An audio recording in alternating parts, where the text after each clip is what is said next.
بسم اللہ الرحمن الرحیم۔ جب انسان فوت ہوگا اس کی قبر میں پہلی صبح، شام اور رات کیسی ہوگی، اس کے ساتھ کیا ہوگا، پوری تفصیل کے ساتھ آج میں بیان ہوگا، اس لیے ویڈیو مکمل سنیے گا۔ موت ایک ایسی حقیقت ہے جس پر ہر شخص یہ یقین رکھتا ہے کہ اس سے دوچار ہونا اور اس کا تلخ جام پینا ضروری ہے۔ یہ یقین ہر قسم کے کھٹکے اور شعبے سے بالاتر ہے، کیونکہ جب سے دنیا قائم ہے کسی نفس و جان نے موت سے چھٹکارا نہیں پایا ہے۔ کسی بھی جاندار کے جسم سے روح نکلنے اور جدا ہونے کا نام موت ہے۔ ہر انسان خواہ کسی مذہب سے وابستہ ہو یا نہ ہو، اللہ یا غیر اللہ کو معبود مانتا ہو یا نہ مانتا ہو، اس حقیقت کو ضرور تسلیم کرتا ہے کہ اس کی دنیاوی زندگی عارضی و فانی ہے۔ حضرت علی رضی اللہ تعالیٰ عنہ کی خدمت میں ایک شخص حاضر ہوا اور پوچھنے لگا، اے امام علی، قبر میں انسان کی پہلی رات کیسے گزرتی ہے؟ تو حضرت علی رضی اللہ تعالیٰ عنہ نے فرمایا کہ میں نے اللہ کے رسول صلی اللہ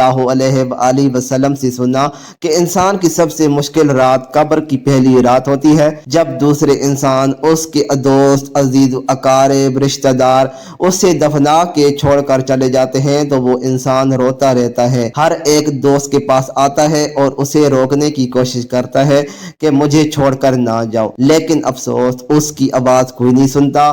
حضرت ابو سعید رضی اللہ تعالیٰ عنہ سے روایت ہے، کیا حضور اکرم صلی اللہ علیہ وآلہ وسلم نے فرمایا، لوگوں اپنی موت کو یاد کرو۔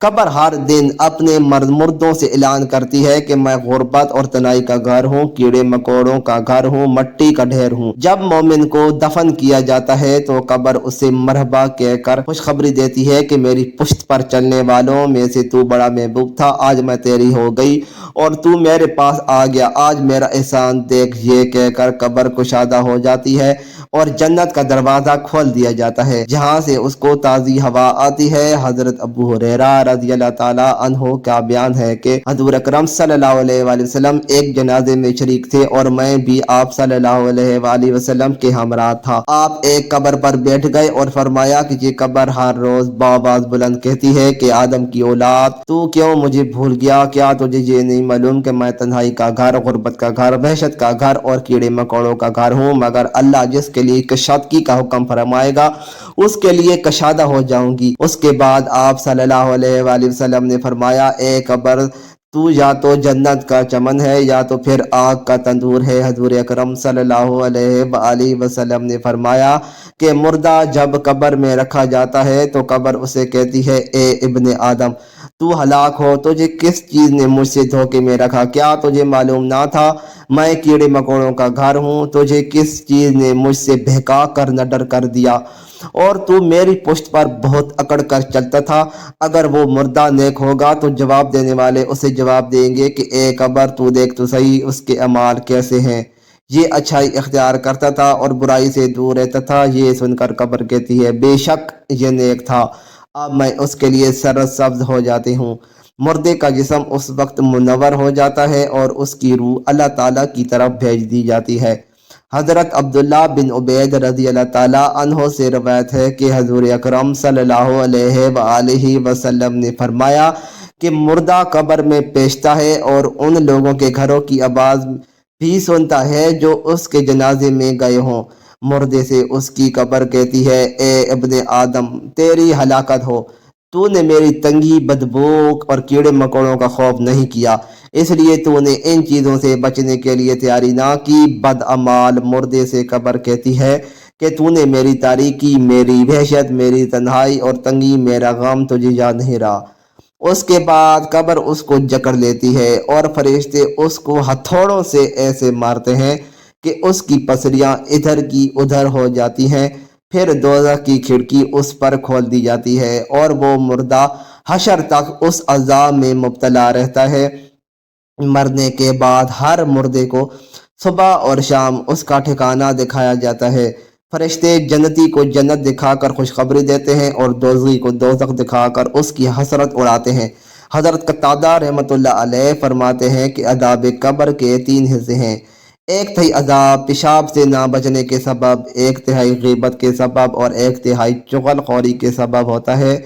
حضرت ابن عمر رضی اللہ تعالیٰ عنہ سے روایت ہے کہ رسول اللہ صلی اللہ علیہ وآلہ وسلم نے ارشاد فرمایا جب انسان کا انتقال ہو جاتا ہے تو اس پر صبح و شام اس کا ٹھکانہ پیش کیا جاتا ہے۔ اگر وہ اہل جنت میں سے ہے تو جنت والوں کا مقام، اور اگر اہل جہنم میں سے ہے تو جہنم والوں کا مقام اس کو دکھایا جاتا ہے۔ پھر کہا جاتا ہے کہ یہ تیرا ٹھکانہ ہے، یہاں تک کہ اللہ تعالیٰ تجھ کو قیامت کے دن اٹھائے گا۔ اس طرح حضرت عائشہ رضی اللہ تعالیٰ عنہا سے روایت ہے کہ ایک یہودی عورت ان کے پاس آئی اور اس نے عذاب قبر کا ذکر کرتے ہوئے حضرت عائشہ رضی اللہ تعالیٰ عنہا کو دعا دی، اللہ تعالیٰ آپ کو عذاب قبر سے بچائے۔ حضرت عائشہ رضی اللہ تعالیٰ عنہا نے رسول اللہ صلی اللہ علیہ وآلہ وسلم سے اس بابت سوال کیا کہ کیا واقعی عذاب قبر ہوتا ہے؟ تو رسول اللہ صلی اللہ علیہ وآلہ وسلم نے فرمایا جی ہاں، عذاب قبر برحق ہے۔ حضرت عائشہ رضی اللہ تعالیٰ عنہا فرماتی ہیں کہ اس کے بعد میں نے رسول اللہ صلی اللہ علیہ وآلہ وسلم کو ہمیشہ دیکھا کہ ہر نماز میں آپ عذاب قبر سے پناہ مانگتے تھے۔ سیدنا ابو سعید خدری سیدنا زید بن ثابت رضی اللہ تعالیٰ عنہ سے روایت کرتے ہیں کہ انہوں نے فرمایا ہم قبیلہ بنو نجار کے ایک باغ میں نبی اکرم صلی اللہ علیہ وآلہ وسلم کے ساتھ تھے اور آپ صلی اللہ علیہ وآلہ وسلم خچر پر سوار تھے۔ اچانک وہ خچر اس طرح بتکا کہ نبی کریم صلی اللہ علیہ وآلہ وسلم کو گرا دیتا۔ وہاں دیکھا تو 4، 5 یا 6 قبر تھی۔ ارشاد فرمایا ان قبر والوں کو کون جانتا ہے؟ ایک شخص نے کہا میں جانتا ہوں۔ پوچھا یہ کب فوت ہوئے؟ تو بتایا گیا کہ یہ شرک پر مرے ہیں۔ تو ارشاد فرمایا یہ امت اپنی قبروں میں آزمائی جاتی ہے، اگر مجھے اس بات کا اندیشہ نہ ہو کہ تم مردے دفن کرنا چھوڑ دو گے تو میں اللہ تعالیٰ سے دعا کرتا کہ وہ تمہیں وہ عذاب قبر سنوا دے جو میں سنتا ہوں۔ سیدنا زید رضی اللہ تعالیٰ عنہ نے کہا پھر نبی اکرم صلی اللہ علیہ وآلہ وسلم ہماری طرف متوجہ ہوئے اور فرمایا تم آگ کے عذاب سے اللہ کی پناہ مانگو۔ صحابہ کرام رضوان اللہ عنہم اجمعین نے کہا ہم جہنم کے عذاب سے اللہ کی پناہ مانگتے ہیں۔ اللہ تعالیٰ سے دعا ہے کہ ہم سب کو مرنے سے پہلے مرنے کی تیاری کرنے کی توفیق عطا فرمائے، اور جو مسلمان اس دنیا سے جا چکے ہیں ان کی بخشش فرمائے، آمین۔ مزید اچھی ویڈیوز کے لیے چینل کو سبسکرائب کریں۔ شکریہ۔